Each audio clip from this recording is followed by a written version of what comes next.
गांव के स्कूल में एक लड़की थी सिया। वो किसी से बात नहीं करती थी।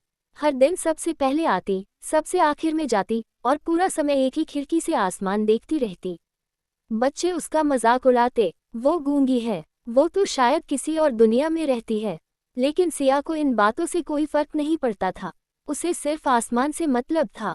क्यों? क्योंकि उसे यकीन था कि आसमान से कोई उसे देख रहा है। कोई जो बोलता नहीं, लेकिन उसकी हर खामोशी को सुनता है।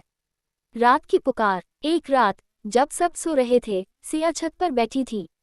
चांद पूरा था, हवा बिल्कुल शांत।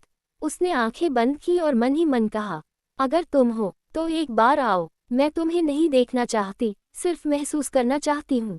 कुछ पल बीते और अचानक हवा में गुनगुनाहट होने लगी, जैसे कोई धीमे स्वर में लोरी गा रहा हो।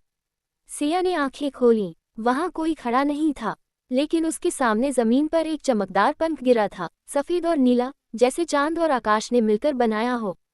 उसने पंख उठाया और उसी क्षण उसे महसूस हुआ कि कोई उसकी पीठ पर हाथ रख रहा है, हल्का, गर्म, स्नेह भरा।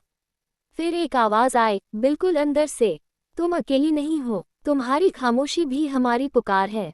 वापसी की सुबह। अगली सुबह सिया ने पहली बार स्कूल में मुस्कुराया। पहली बार उसने हाथ उठाकर जवाब दिया। सब बच्चे चौंक गए। क्या हुआ इसे? सिया ने बस मुस्कुरा कर कहा, कुछ नहीं, बस कोई मुझे सुनता है। उस दिन के बाद उसने धीरे धीरे बोलना शुरू किया। वो कहानियां सुनाती, और उसकी सबसे पहली कहानी थी एक पंख जो बोलता था। वो सबको समझाने लगी कि हर बच्चा, हर इंसान अंदर से कुछ कहता है, भले ही शब्दों में नहीं। और कोई न कोई ऐसा होता है जो उन्हें सुनता है, समझता है। अंत नहीं, शुरुआत। सालों बाद जब सिया एक लेखिका बनी, उसने अपनी पहली किताब के आखिरी पन्ने पर लिखा, जिसे तुम फरिश्ता समझते हो, वो कभी आसमान से नहीं आता, वो हमारे अंदर जन्म लेता है, तब जब हम सबसे ज्यादा टूटा हुआ महसूस करते हैं। और उस किताब के साथ हमेशा एक छोटा सा सफ़ेद पंख रखा होता, जैसे ये बताने के लिए कि कभी ना कभी, किसी ना किसी को, एक खामोश फरिश्ता जरूर छू कर जाता है। सीख।